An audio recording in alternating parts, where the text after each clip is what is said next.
Have you ever been looking on Facebook Marketplace for a car and came across a 240SX Miata, Dodge Stealth, 3000 GT, Honda Civic, really any kind of Japanese car, and been like, bro, it's $3,000, this is a steal of a vehicle?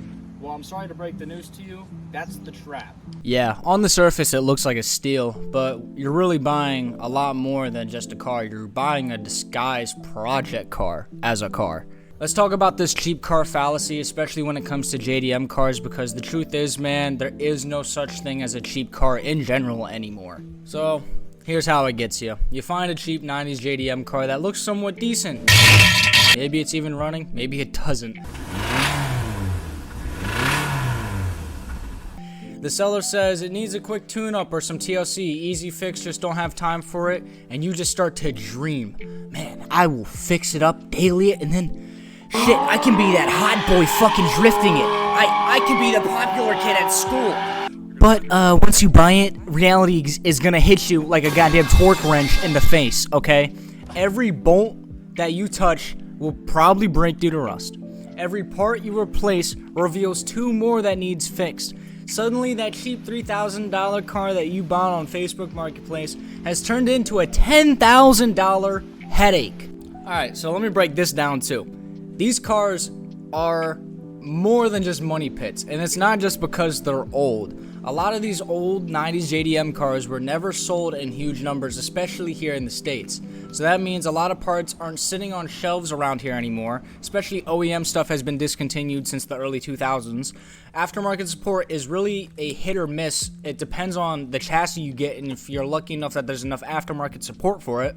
And to top it off, it could also be super expensive and time consuming because parts will have to come from overseas. Even something simple such as a headlight switch, a door handle can probably run you about $150 to $300, and you can't even find it. Now, another thing that is super big for people getting into cars is tools and knowledge. I understand that everybody has to have a starting spot. I did as well. Now, I have made a lot of mistakes, and there's a reason I'm making this video. I bought an 88 Honda Accord as my first car, and it was probably the worst decision of my life. I'm still not going to give up on it, but there's reasons. Lack of knowledge and lack of tools is something that held me back a lot. Okay, if you don't have the right tools, a garage, or people that know the cars, good luck, honest to God. Because you'll need everything from jacks to torque wrenches to timing lights to certain sockets and maybe even a welding gear if you're dealing with rust, especially with these older Japanese cars. They tend to rust out their ass. And every job looks like a quick Saturday project, and then it turns into either a week, maybe even 2 weeks, waiting on parts, breaking bolts, rethreading holes, and doing research on forum pages that have been posted since 2008. This is where a lot of people get in over their heads, and it's not because they don't care, but it's because they underestimate really what it takes to keep these cars alive. Third on the list is resources, or lack thereof. If you don't have friends with a shop, lift, or experience, every mistake will cost you money. Every strip bolt becomes a $300 shop visit if that's how you want to go about it. A misdiagnosis becomes a brand new ECU. When something major fails like a transmission or an engine, now you're looking at thousands just to get it running again. For example, my 93 Dodge Stealth spun bearings and I had to go frantically looking on Facebook Marketplace for another engine. I picked it up and now I'm in the middle of engine swapping it, but these are some things that you have to deal with.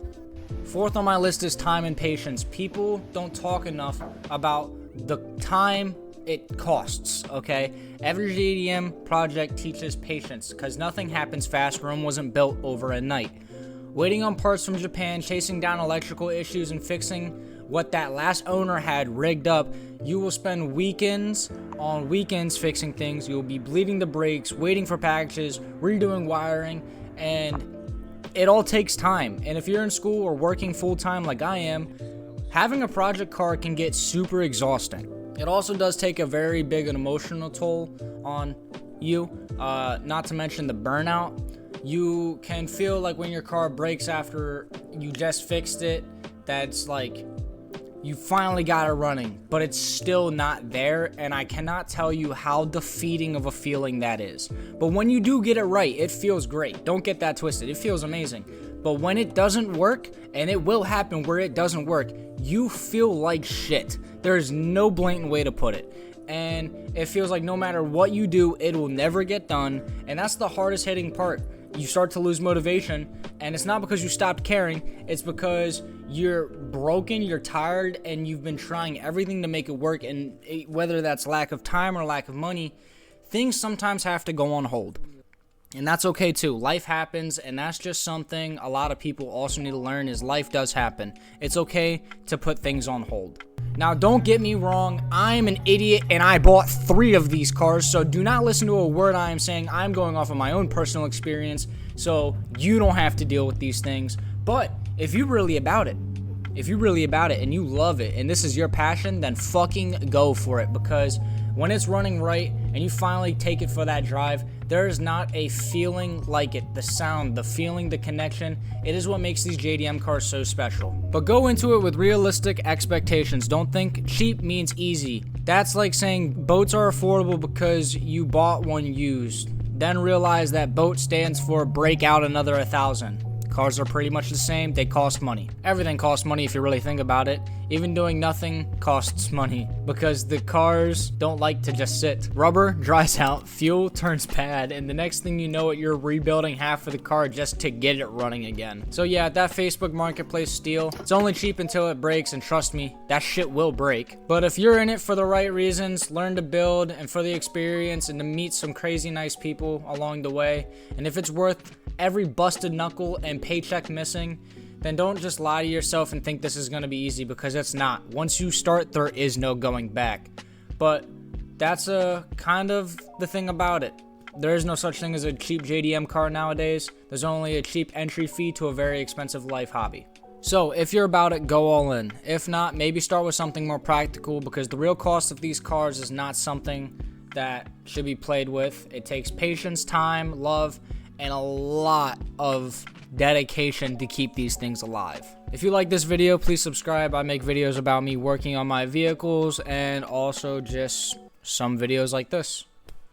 Hope you guys enjoyed. See you in the next one. Bye.